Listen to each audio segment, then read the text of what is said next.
రేయ్ ఆ యూరియా బస్తాలు ట్రాక్టర్ ఎక్కడరా? వెళ్ళిపోయారు కదండి. ఎవరు? అల్లుళ్ళు ఇద్దరు పొద్దున్నే ఆ ట్రాక్టర్ తీసుకుని పొలానికి వెళ్ళిపోయారండి. వాళ్ళు పొలం వెళ్ళారా? మా ఆయన పొలం వెళ్ళారా? ఏంటి పొలానికి వెళ్ళారా? అల్లుళ్ళు ఇద్దరు పనికి వెళ్ళారా?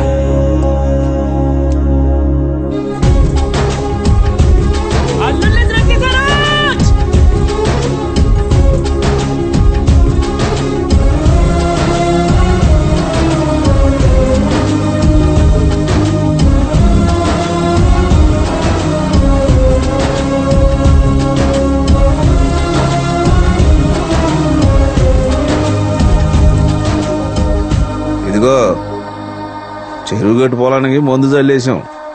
మిగతా పొలానికి మందు సరిపోతుందో లేదో, ఎందుకైనా మంచిది ఇంకో లోటు తెప్పండి.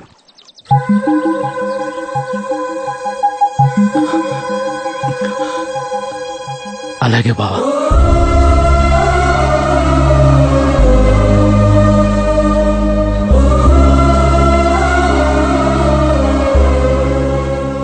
కూలోళ్ళు ఎదురు తక్కువ వచ్చారు. డబ్బులు ఇచ్చేటప్పుడు చూసుకొని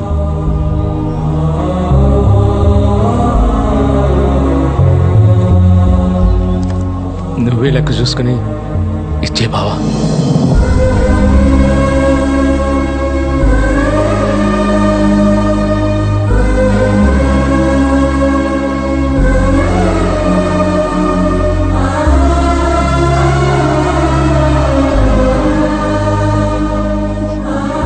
ఏంటైతే రోజు నేను పైకి నవ్వుతున్నా, లోపల మాత్రం చేస్తున్న పని ఇదేనే. ఇన్నేళ్ల బాధ దాచుకోవడం కష్టం. క్రిష్, మా అత్తయ్య వాళ్ళు చాలా హ్యాపీగా ఉన్నారు. ఇదంతా నీ వల్లే అని నాకు తెలుసు క్రిష్. ఎందుకు? నీకోసమే. నీ చుట్టూ ఇంతమంది ఉన్నా ఒక హెల్ప్ కోసం ఇంటితో సంబంధం లేని నా లాంటి వారి దగ్గరకు వచ్చావంటే నువ్వు ఎలాంటి పరిస్థితుల మధ్య బ్రతుకుతున్నావో నీకు తెలుసా? బయట చెక్క ముక్క మీద బృందావనం అనే 4 అక్షరాలు అందంగా రాసుకుని లోపల ఒకరితో ఒకరు సంబంధం లేకుండా ఉంటున్నారు. రేపొద్దున మళ్ళీ నీకేదైనా ప్రాబ్లం వస్తే నాలాంటి వాడు అవసరం నీకు రాకూడదు. నీ మామయ్యలు, నీ బాబాయిలు, నీ పిన్నులు, నీ అత్తలు నీ పక్కన నీకు అండగా నిలబడాలి. అది జరగాలంటే వీళ్ళు మారాలి. నేను ఇక్కడికి వచ్చినప్పుడు నాకు తెలిసింది ఒకటే, నీ బావతో నీ పెళ్లి జరగకుండా ఆపటం. అదే పని అనుకుంటే ఈ పాటికి అది పూర్తి చేసి ఇక్కడి నుంచి వెళ్ళిపోయావని భూమి. కానీ నీకు కావాల్సింది నీ పెళ్లి మీ నాన్న ఆపటం. అదే నీకు ఇష్టం.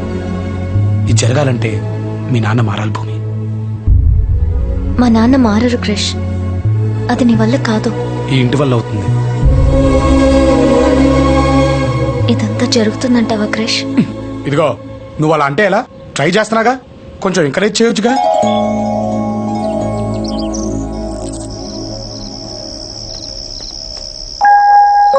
ఓహో, పని మీద ఉన్నావన్నమాట. రా మనవడా రా. మందేస్తావా? యాస్తా తాత, ఎప్పుడన్నా డిస్టర్బ్ అయినప్పుడు. నేను అంతేరా, అందుకే రోజు వేస్తా. ఏమైంది తాత? ఆస్తులు వాళ్ళతో పాటు నా కొడుకులు నన్ను కూడా పంచుకున్నారా. కోసి పంచుకోలేరుగా, అందుకనే నేను 6 నెలలు ఇక్కడ 6 నెలలు అక్కడ ఉంటా. వచ్చి 6 నెలలు అయిపోయిందిరా. రేపు చిన్నోడింటికి వెళ్తాను. అసలు ఏం జరిగింది తాత? ఏముందిరా, నేను 2వ పెళ్లి చేసుకోవడం పెద్దోడు తట్టుకోలేకపోయాడు. కొన్నేళ్లకు చిన్నాడు పుట్టాడు. కాలం గడిచిన కొద్దీ వాళ్ళిద్దరి మధ్యన దూరం పెరిగిపోయింది. ఆ తర్వాత నా పెద్దల్లుడు పెద్ద కొడుకు పక్కన చేరి ఆ దూరాన్ని వైరంగా మార్చేశాడు. చిన్నోడు ఆ ఊళ్ళో, పెద్దోడు ఈ ఊళ్ళో.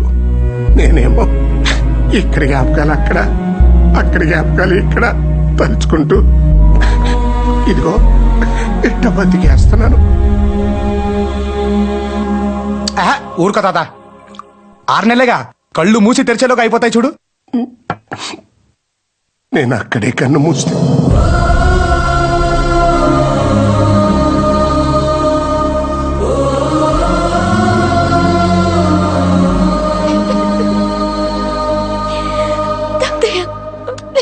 ఊరుకోమ్మా.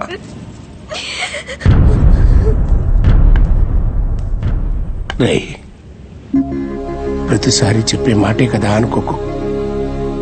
ఒకవేళ నేను అక్కడే పోతే ఈ పంతాలు పట్టింపులు పక్కన పెట్టి తప్పకుండా రా. ఎందుకంటే పెద్ద కొడుక్క నా తల కొరిగి పెట్టాల్సింది నువ్వేరా.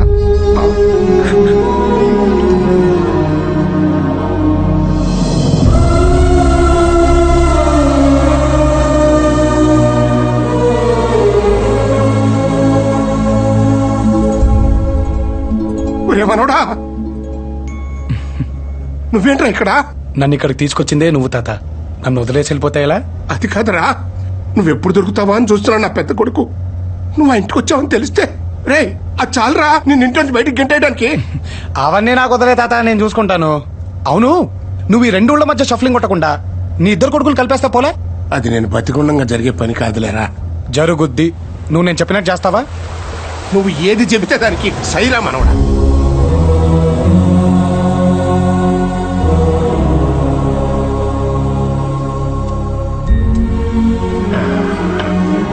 చిన్నడా, నమస్తే మావయ్య గారు. పదనాయన. నానా కృష్ణ,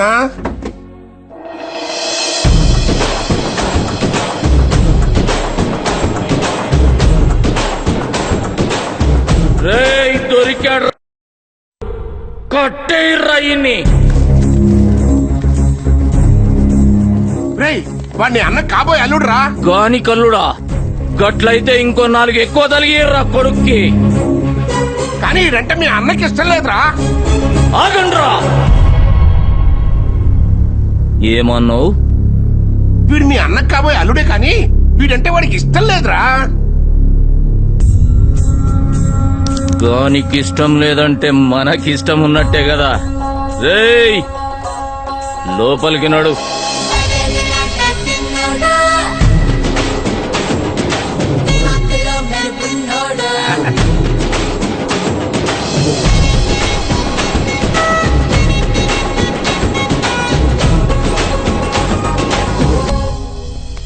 అమ్మా లక్ష్మి,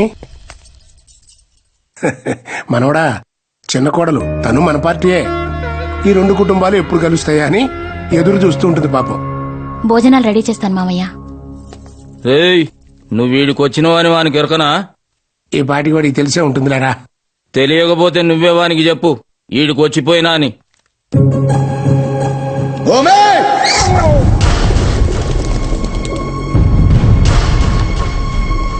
ఏ ఇంటి అలవాట్లు కట్టుబాట్లు తెలియని వాడి ఇంటి వాడు అవ్వడు. ఎంత ధైర్యం ఉంటే ఆ ఇంటికి వెళ్తాడు? తెలీదా వాడికి? ఆ ఇంటికి వెళ్ళొచ్చిన వాడికి ఈ ఇంట్లో అడుగు పెట్టే అర్హత లేదు. ఆ ఇంటికి వెళ్ళినందుకు కోపమా, పంపించడానికి ప్లానా?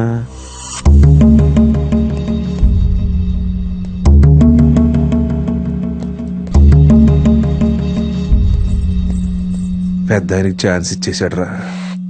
ఏంటి క్రిష్ ఇది? ఇప్పుడు చూడు, నాన్నకు అనవసరంగా కోపం తెప్పించానా? అంటే ఇప్పుడు ఏంటి? మీ నాన్నని తిడతారా? దా వెళ్దాం. క్రిష్, అది కాదు భూమి. ఇప్పుడు ఈ ఇంటికి సంబంధించిన వాళ్ళు లేదా మీ నాన్నకి ఇష్టమైన వాళ్ళ ఇంటికి వెళ్తే కోపం రావాలి, కానీ నేను వెళ్తే కోపం వచ్చిందంటే ఎక్కడో మీ నాన్నకి నేనంటే ఇష్టం ఉన్నట్టే కదా.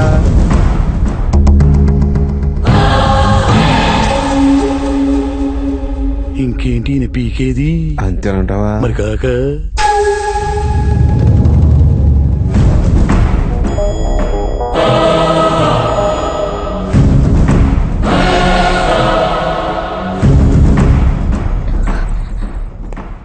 అసలు అక్కడికి ఎందుకు వెళ్ళావు క్రిష్? మీ తాత కోసం. మావయ్య, ఆ కృషి గాడి ఈ దెబ్బతో ఫినిష్. వాడి బట్టలు సామాన్లు మొత్తం సర్దేశా. వాడిని ఇంట్లో నుంచి వెళ్ళకూడదు. యారా బాగా ఆశపడ్డట్టును మొత్తం సర్దేశావా? అంటే పెద్ద మావి కోపం చూసరికి ఈసారి గ్యారంటీ అనుకున్న ప్రామిస్. కావాలంటే భూమిని అడుగు. భూమి, ఏయ్, ఈసారి నుంచి మావయ్యని ఫాలో గాని అన్నయ్య, మిమ్మల్నే ఫాలో అవుతా. ఒక్క నిమిషం టైం ఇయ్యి అన్నయ్య, 2 నిమిషంలో మొత్తం సర్దేస్తా. పో. థాంక్స్ అన్నయ్య. నేను చెప్తున్నాను కదక్క, ఖచ్చితంగా కృషి పడుంటాడు. నువ్వెన్నైనా చెప్పు, ఖచ్చితంగా ఇదే పడుంటుంది. ఏంటో తెలుగు గొడవ? అవునే, మీ లవ్ స్టోరీ ఎలా స్టార్ట్ అయింది? నాకు లవ్ స్టోరీ ఉండాలి కదా. భూమి, చెప్పు, చెప్పు. చెప్పవే. ఆ, ఆ రోజు నేను బస్ స్టాప్ లో నించున్నాను. ఆ తర్వాత అప్పుడు వర్షం పడింది కదా. ఇలాంటి సీన్ లో వర్షం పడకుండా ఎలా ఉంటుంది అత్త? అప్పుడు నువ్వు ఒక్కదానివే ఉన్నావా? మీలాంటి ఫ్రెండ్స్ కూడా ఉన్నారు. అప్పుడు పెద్ద కారు వచ్చాగింది, అందులో క్రిష్. వాడు గుమస్తా కూడా కన్నావు కదే. అదే కార్ పక్కన స్కూటర్ ఉంది, దాని మీద క్రిష్. అప్పుడు చూసాడంటున్నాను. ఆ రోజు నుంచి ప్రతిరోజు బీట్లే. అది కాదే, ముందెవరు పడ్డారు? తనే పడ్డాడు. అయ్యో, పడ్డాడా? ప్రేమలో.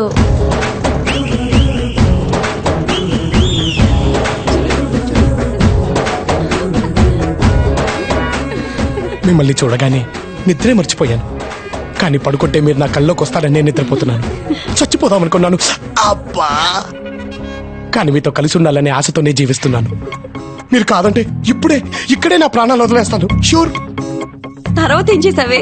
నా వల్ల ఒక జీవితం పోవడం దేనికని ఓకేనా సార్? ఆ తర్వాత లవ్ లో పడ్డాక ఇంకేముంటుందో నీకు తెలీదా?